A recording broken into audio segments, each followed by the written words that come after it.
The following segment is brought to you in partnership with Future 42. Turn your frustration into action at future42.org.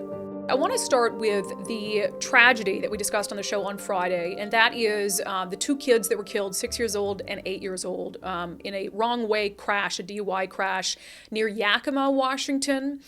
And, this really, it's a tragedy anytime children die, and this one had the added tragedy of having been entirely preventable. And, you hate to turn a tragedy into a political conversation, but I just don't think it can be avoided in this case, because here you had an instance where you had this 20-year-old kid driving drunk, and state troopers clock him on Interstate 90 going 111 miles an hour. He doesn't stop. They can't continue to pursue him because in 2021, Democrats in this state, pushed by the murder of George Floyd, the calls for police reform, passed a law that makes it nearly impossible for police to pursue a suspect. And Democrats said at the time, this is going to save innocent lives and save bystanders being killed in police pursuits. So anyway, State Patrol terminates this pursuit. About an hour later, this 20-year-old gets the wrong way onto Highway 82 and slams into a car driven by a 23-year-old who actually was driving three kids, a 5-year-old, a 6-year-old, and an 8-year-old, to a supervised visit with their parents, their foster kids. The 6-year-old and the 8-year-old die. The 5-year-old, the 23-year-old get flown to Harborview Medical Center. It sounds like they're going to be okay. The suspect, as is always the case in these DUI collisions, the suspect is also alive. And immediately it became clear that this was going to be an example of the consequences of our state's existing police pursuit policy. Now, there was a really poignant moment in the Washington State Senate about all of this. Senator Nikki Torres, a Republican who represents the district where this crash happened, she arose for a point of personal privilege and asked her colleagues, both Republicans and Democrats alike, to observe a moment of silence to honor the two kids killed. Tuesday night, there was a tragic accident near Sunnyside. Two children from Grandview, ages 6 and 8, lost their lives. A 5-year-old that was also in the vehicle was transported to Harborview, and so was the family member that was driving. The person that caused the crash, I believe, is also at Harborview. This was a head-on collision that could have been avoided. But for now, I won't go into the details of the crash. You can probably look that up and read the Yakima Herald. But what I would like to request is a moment of silence for the family, for the Trejo family, and as well for the first responders that were on scene. No one should have to see little children die. This could have been avoided. So I please ask the caucus to join me in a moment of silence. Will the members please join in a moment of silence?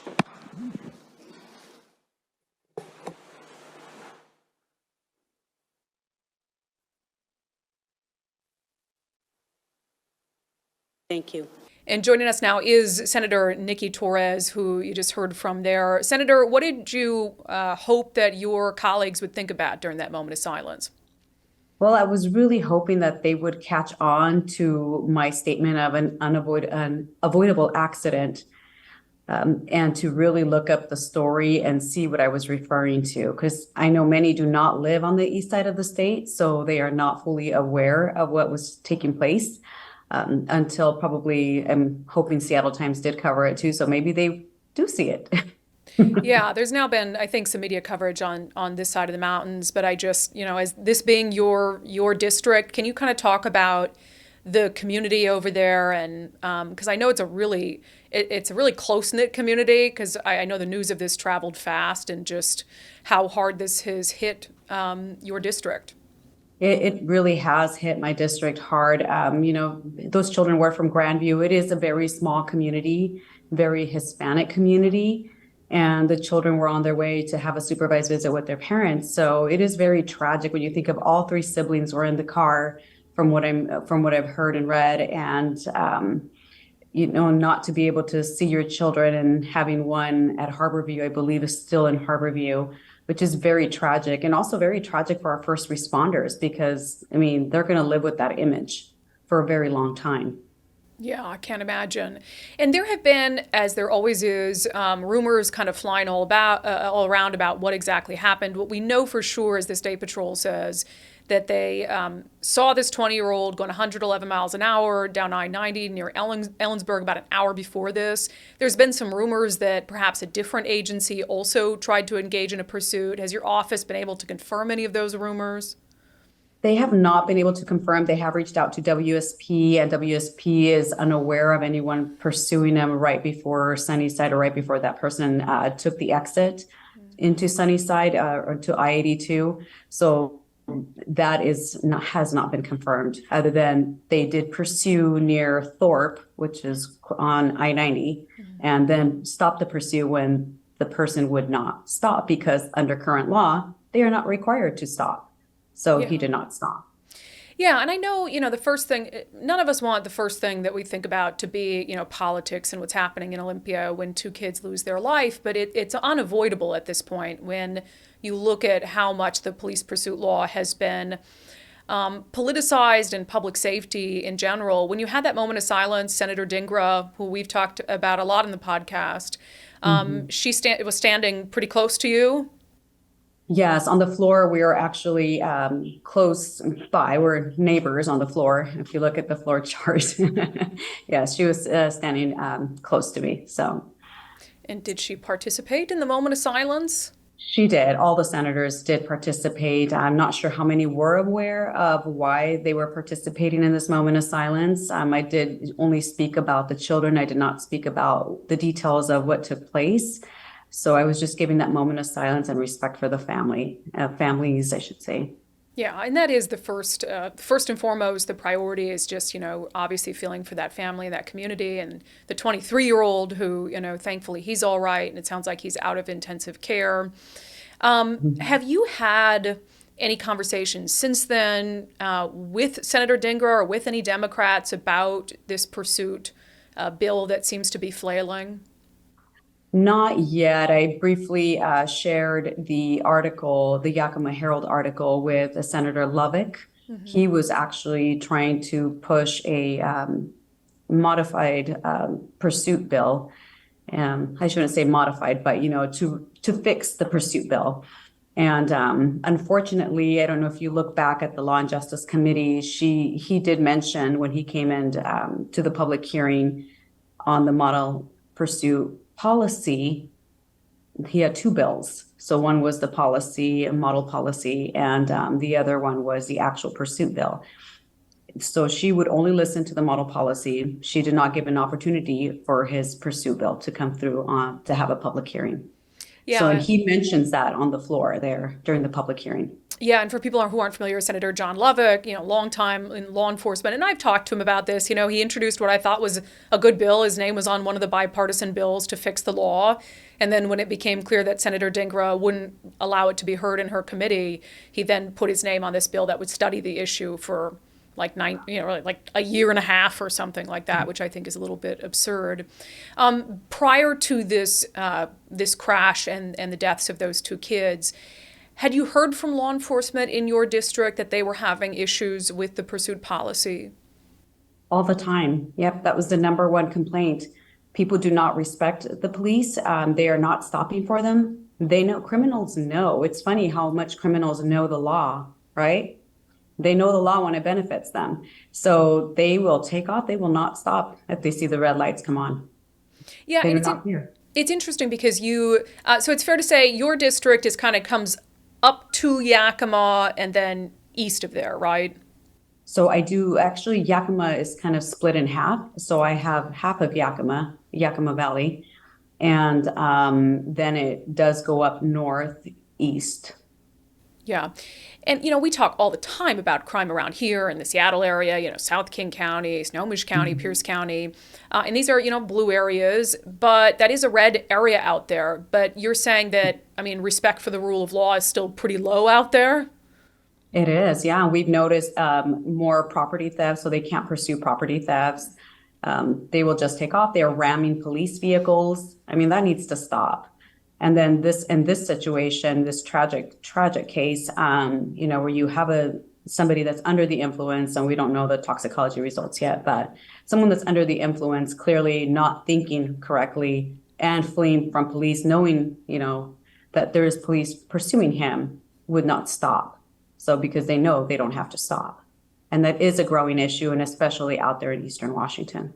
Yeah, there's a watered down version of the pursuit bill that passed out of committee in the House. But one of the key things it's missing is for stolen vehicles. It would not allow that to be a reason to pursue, but it does include DUI.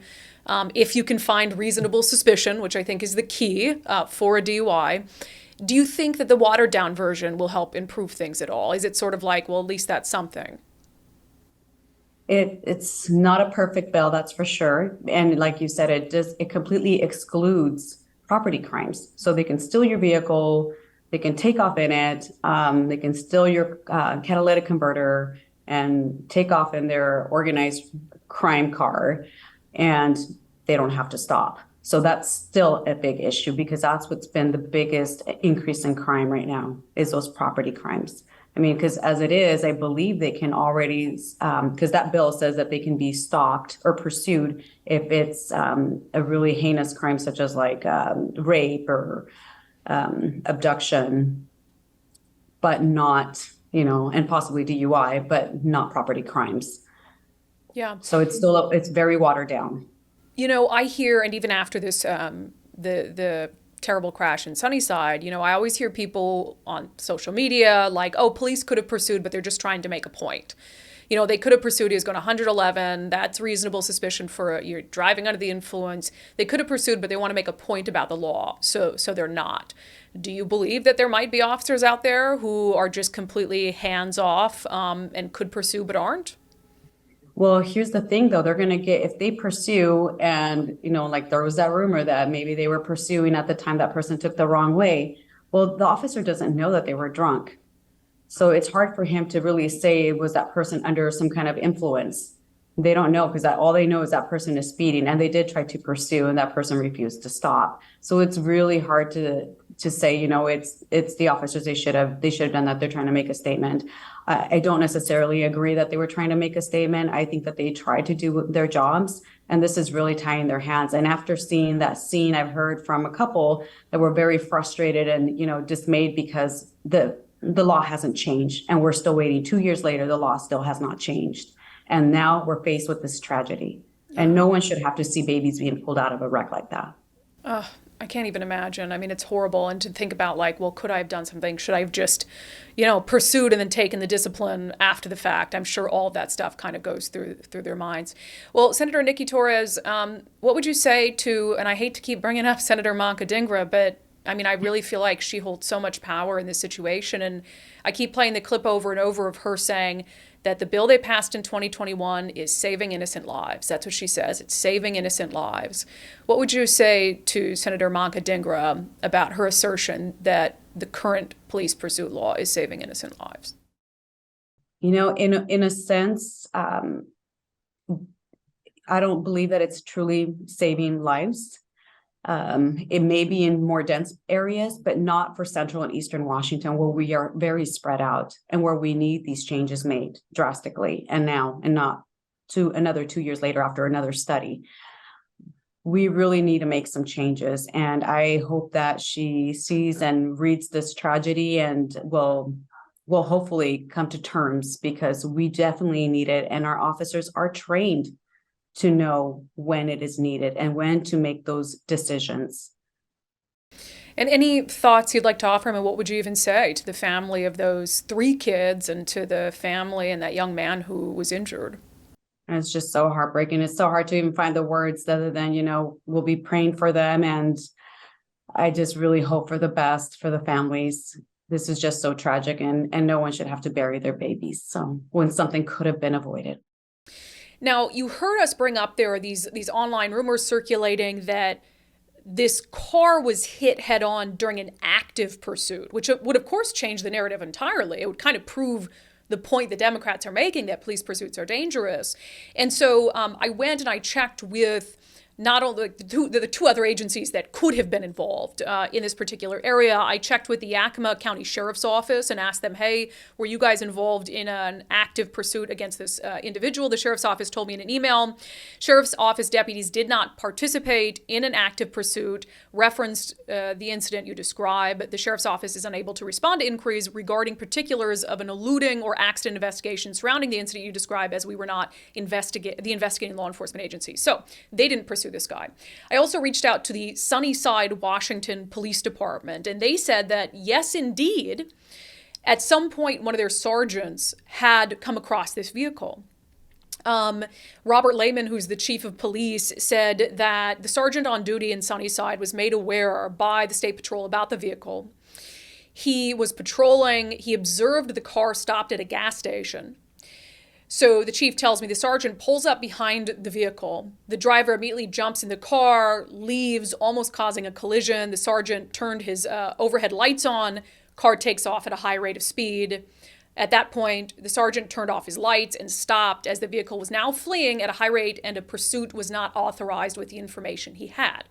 So what we now know is that this 20-year-old suspect fled from not just one police agency, two police agencies, who could not pursue based on the information they had under the law. So after this second incident with Sunnyside PD, when the sergeant, tried to light him up, guy drives off. 1.5 miles later is when this guy hit that car and killed those two kids. 1.5 miles later, and I can't help but think about, if he'd been able to pursue, what could have possibly happened? Could he have pitted him out? Could this have been avoided? And I know that some of that is we don't know, right? Could he have done something in that 1.5 mile stretch to try to disable the vehicle? And, I don't know. We'll never know. Unfortunately, we can't undo what has been done. But I think it's really telling that here you have someone who was able to flee from two law enforcement agencies, ended up killing two kids. And I think it's pretty stunning to me that you have Democrats who can still look at this and say, nope, law is good as we have it. Nothing we need to do to fix it. It just isn't right.